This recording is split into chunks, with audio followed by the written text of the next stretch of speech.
Second movement in the hip core program activation is going to be the cowboy walk. So a couple things here. Again, we want toes to be pointed straight ahead as he's going. Feet are going to be just a little bit wider than shoulder width. Good tension on that band. So as Matt walks, he's going to take some small steps, right? But he's maintaining that wide stance position. And you can see he's nice and solid, and that motion's coming from that hip.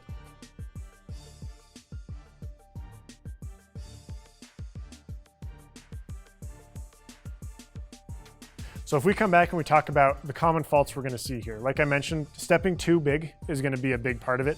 So if he takes big steps, right, he kind of loses that ability to isolate through that hip joint.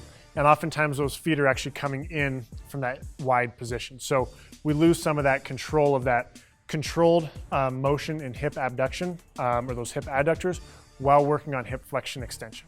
All right.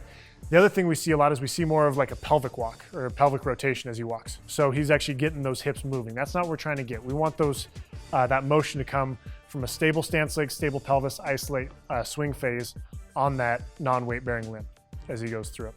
And then lastly, as people get fatigued and they start walking, you're going to see that base of support narrow. So if Matt turns towards the camera a little bit, and if he starts taking his steps and those feet start coming in, we lose tension on that band, we lose the demand of this exercise as we go through it. So good athletic stance, neutral spines, small steps as you go through the cowboy walk as you're going through this second exercise.